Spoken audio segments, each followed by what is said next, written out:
Javier, muchas gracias. Finalizadas las sesiones técnicas, damos paso a la mesa redonda, que moderará Francisca Tena Medina. Ella es jefa de sección de Planificación y Comunicación de Promedio. Pedimos a todos los ponentes que contesten a todas las preguntas que se les hagan y ya está, porque ¿alguna pregunta más que entregar?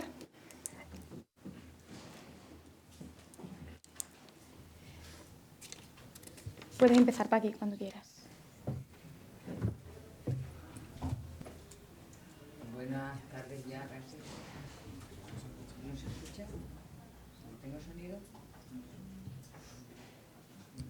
¿Sí? Ahora. Buenas tardes ya, casi. Gracias por acompañarnos. Esperamos que la jornada haya sido satisfactoria para todos y volveremos a repetir, sin duda ninguna, si podemos. Voy a pasar a recopilar las preguntas que nos habéis pasado. Se dirigirán a uno o a otro ponente y las que han entrado por internet, ¿vale? Bueno, la primera es para Paloma.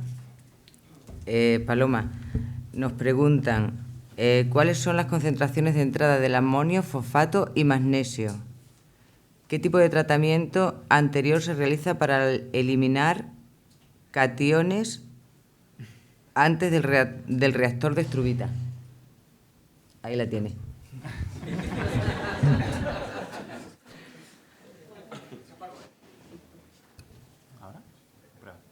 ¿Ahora? Sí.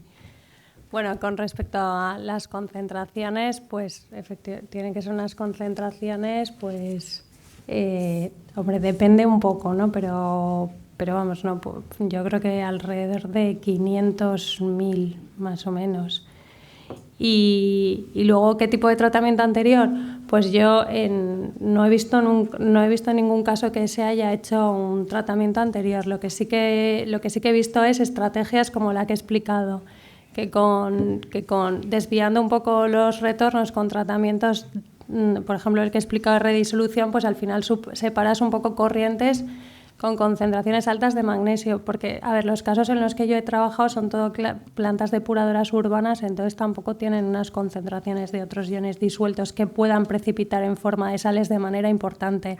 Supongo que a lo mejor para un caso industrial en el que haya iones de otro estilo, pues no sé, sí que habría que hacer a lo mejor algún tratamiento físico-químico, pero ahí ya no sé qué tipo de tratamiento sería el adecuado. Cualquier tratamiento al final que elimine o por precipitación o por intercambio iónico alguno de esos iones que pueda resultar problemático. Gracias, Paloma. Esta es para Julio y no vienen una, vienen tres. Y dice, ¿es realmente viable la codigestión? ¿Qué rango de habitantes equivalente es necesario para que lo sea? ¿Qué incremento de rentabilidad se da ese 15% extra usando otros residuos? Julio, estás aquí.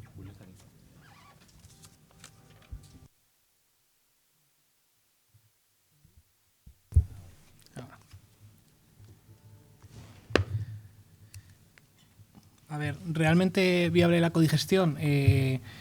Depende es lo que he intentado transmitir al final de la ponencia. Hay que hacer un balance entre las ventajas y los inconvenientes. Evidentemente, los casos en los sustratos que estamos tratando actualmente en las instalaciones, se hace porque realmente es viable. En cuanto a qué rango de habitantes equivalentes es necesario para que lo sea, no entiendo muy bien la pregunta. Básicamente, una depuradora que... Sí, básicamente las plantas que tienen digestión anaerobia, en todas ellas, siempre y cuando no vayan al límite, por así decirlo, de producción de biogás o de carga, el digestor, es factible llevar a cabo operaciones de valorización de residuos mediante codigestión. ¿Y qué incremento de rentabilidad da ese 15% extra usando otros residuos? ¿Qué incremento de rentabilidad da ese 15% extra usando otros residuos? Evidentemente, ese 15% extra de producción de biogás repercute directamente en el consumo eléctrico de la red. Es es un hecho contrastado, no tiene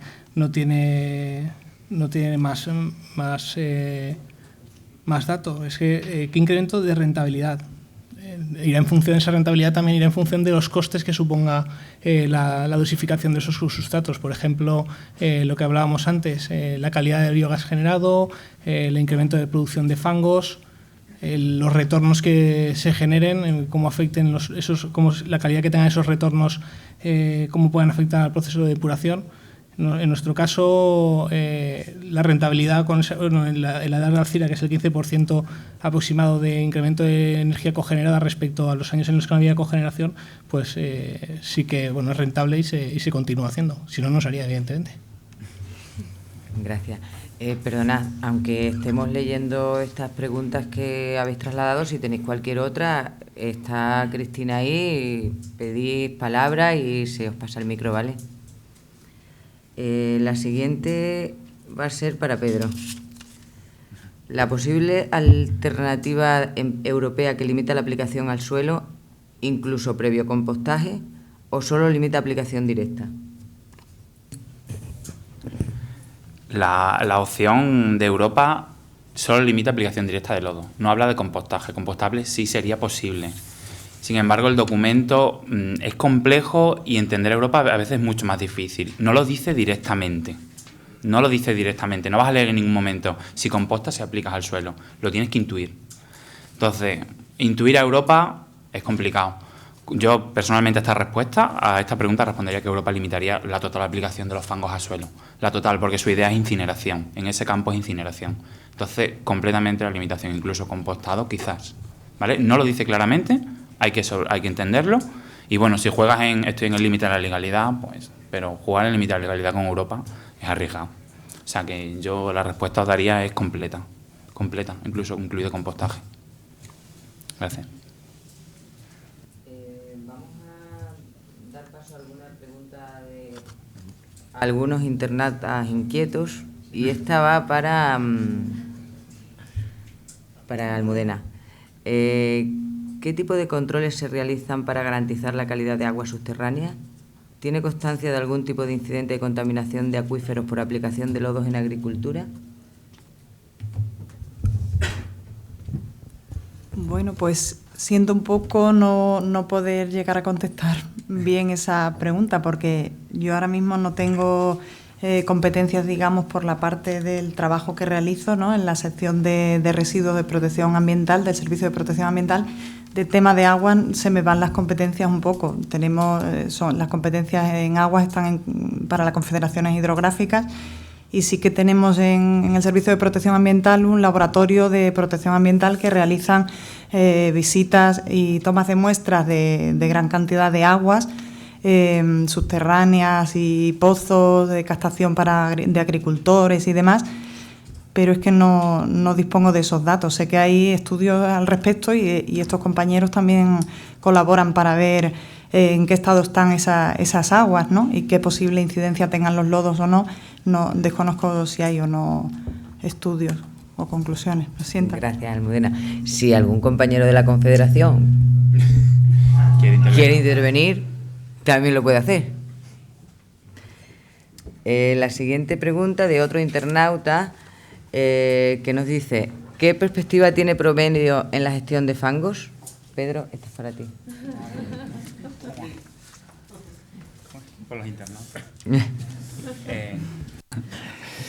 Nuestras perspectivas, yo creo que quedan claras con los encuentros. Nosotros cuando organizamos los encuentros nos sentamos, Paqui y yo y otros compañeros, y hombre, a nosotros queremos trabajar con economía de escala. Llevamos tiempo trabajando con economía de escala, ya os he contado los problemas que tenemos, una población muy dispersa, y queremos concentrar ese fango. Y queremos probar compostaje con distintos residuos agronómicos, queremos trabajar en digestión anaerobia, evidentemente, trabajando con codigestión con residuos agronómicos porque tenemos muchos, y la recuperación de línea de fósforo nos parecía un tema interesante, un tema que, bueno, digamos que en los últimos años se está hablando de él, y nos gustaría incorporarlo, evidentemente. O sea, nuestra idea es jugar en economía de escala, buscar un punto logístico interesante y aplacar las tecnologías que hemos visto hoy. Esas son nuestras líneas de trabajo. Evidentemente sin olvidar que el fango hay que seguirlo aplicando y que vamos a seguir trabajando en aplicación agronómica.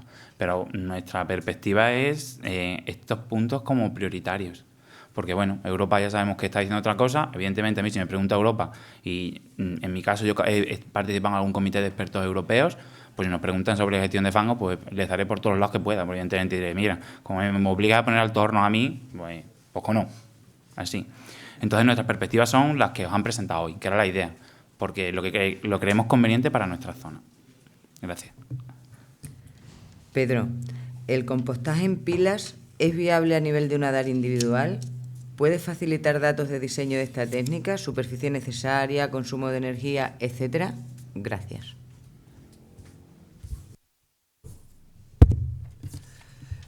Vamos a ver, el compostaje en pilas a nivel de una EDAR, en función un poco ya hemos visto, de la producción que tenga la instalación. Si la instalación produce, como hemos visto, muy poco lodo, pues la pila pues es muy pequeña. Quiero decir, siempre hay que tener una cantidad mínima y tener en cuenta también los recursos que puedas tener en tu zona. En cuanto a facilitar datos de diseño, ya os he comentado, es un poco en función de lo que tú tengas, de la cantidad de lodos que tengas en la zona o que la administración quiera destinar a este orden. Puedes tener una planta como la que gestionamos de 30.000 toneladas y necesitas pues 14-15.000 metros cúbicos, 10, 12, 14 metros cuadrados cubiertos, o simplemente en una especie de era de 8 o 10.000 metros cuadrados sin cubierta, pero con eso sí, recogida de lisiviados y balsas, pues a lo mejor puedes tratar en torno a 8 o 10.000 al año. Quiero decir, luego la climatología también es importante. Y luego el tipo de material soporte que puedas tener. No es lo mismo poda convenientemente triturada, pues que a lo mejor hoja de olivo o raspajo de viña del resto de la vendimia. Quiero decir, hay que tener bastantes factores, o paja de cereal, no sé. El factor también del soporte que tengas es importantísimo. Condiciones meteorológicas, el tipo de lodo, el tratamiento, como ha comentado Pedro también, es muy importante, y por tanto toda esa mezcla de condicionantes pues va a hacer que el diseño lógicamente varíe en función de a un tipo o a otro.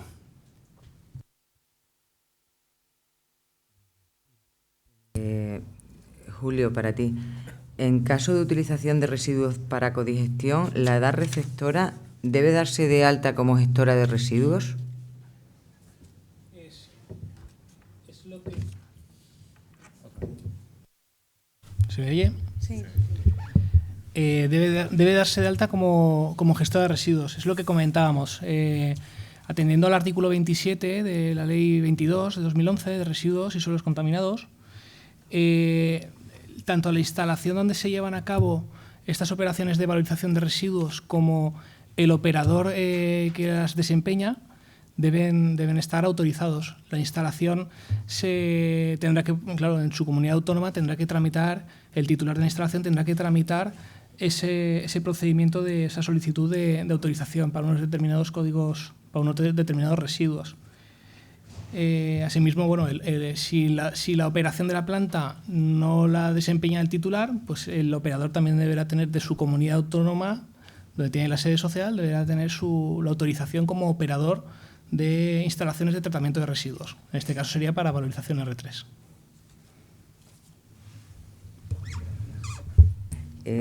Paloma, el coste energético del proceso de generación de estruvita, ¿es rentable?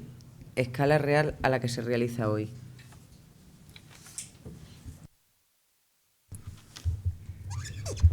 Bueno, el coste energético, en principio, yo creo que sí. Yo creo que el coste energético yo creo que en este proceso quizás lo más crítico, más que el coste energético, es el coste de la posible dosificación de magnesio, o el posible control de pH.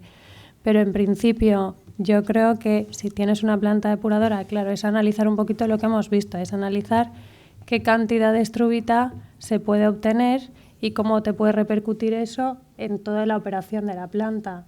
Entonces, a lo mejor si dices, pues bueno, si es que la cantidad de estruita que puedo obtener es muy poquita, eso tampoco me afecta luego a, por ejemplo, los costes de aireación, pues quizás no. Depende mucho del caso, pero en principio sí. O sea, en principio es una tecnología rentable porque tampoco tiene un consumo de energía muy, muy alto.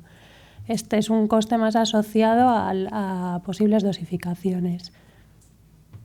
Entonces, ya digo, depende del caso de estudio, depende de las condiciones y depende también del análisis global de toda la planta. Pues a lo mejor es que si compensa, en todos los estudios que hemos hecho, si la concentración de iones a la entrada es una concentración alta, compensa. Desde Facebook nos lanzan otra pregunta también a Pedro. ¿Actualmente estáis colaborando con agricultores o empresas agrícolas de la provincia para reutilizar en agricultura el fango de las EDAR gestionadas por Promedio?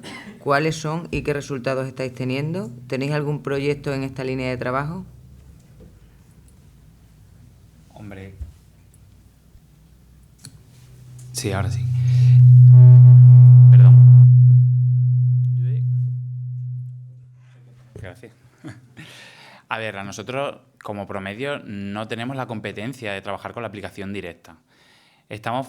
Ahora mismo hay fondos europeos en esta, digamos, perspectiva de economía circular, porque evidentemente vamos a valorizar un residuo, vamos a cerrar el círculo económico aplicando el residuo al campo, valorándolo, quitándole fósforo o sacándole biogás. Evidentemente sí que queremos trabajar con agricultores y las propuestas que estamos preparando a futuros proyectos europeos los necesitamos, porque es que para nosotros, ya os he contado los retos que hay y uno de los retos es concienciar a los agricultores. O sea que cuando montamos los proyectos, que estamos en ello ahora mismo, trabajando en Horizonte 2020 principalmente, en proyectos live o en algo donde enmarquemos nuestra idea de gestión de fango, el agricultor es una parte importante y queremos contar con ello. O sea que ahora mismo no estamos trabajando con ellos, pero sí que es una parte que queremos potenciar. Y evidentemente nos hubiese encantado dar con unos agricultores que hubiesen venido y hubiesen contado su experiencia, pero no es fácil. Aquí en Extremadura no es fácil. Pero bueno, estamos trabajando en ello y aunque sea duro, seguimos. Se va a intentar. Julio, esta última pregunta es para ti. ¿Se ha puesto en marcha algún digestor anaerobio directamente con codigestión o siempre después de estar en función solo con lodos mixtos? Si es el caso, ¿se aceleró el proceso? ¿Se refiere a escala industrial? Por lo que se refiere a codigestión en EDAR, que es lo que la charla trataba de esto, de codigestión de residuos agroalimentarios en EDAR, evidentemente ya contábamos previamente con una instalación existente en la que estábamos tratando los lodos, la estabilización de los lodos que se generan en ese proceso biológico de depuración. Por lo tanto, no se ha puesto directamente una planta por lo menos nosotros no hemos hecho la puesta en marcha de una depuradora urbana, del digestor anaerobio de una depuradora urbana con codigestión. Sí que la experiencia que tenemos ahora, depuración de aguas del Mediterráneo, es en una planta de tratamiento de residuos agroindustriales en Galicia. Y evidentemente este es un digestor en el que se hace codigestión, dado que lo que hacemos es tratar diferentes residuos orgánicos procedentes de diferentes industrias. Ahí es codigestión pura y dura desde el inicio. Y bueno, pues tiene sus inconvenientes. En la puesta en marcha de un digestor debes de tener en primer lugar un sustrato base para generar lo que es el proceso. Y una vez tienes unas condiciones adecuadas, hay que ir añadiendo otros sustratos de manera que la microbiología se adecue a la tipología de residuos que tienes pensado tratar. Bueno, si alguien tiene alguna pregunta más, hemos agotado las tarjetas, hemos agotado internet. No sé si tenéis alguna pregunta más que queráis hacer, si se ha respondido a vuestras preguntas correctamente o queréis alguna aclaración más.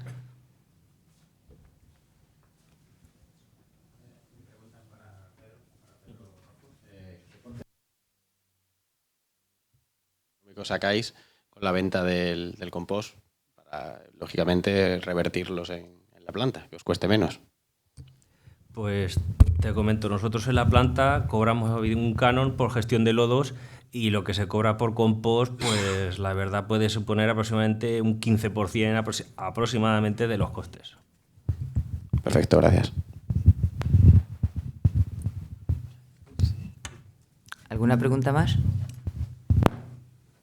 ¿No os animáis? Bueno, pues si no tenemos preguntas, damos por cerrada la mesa redonda. Fátima.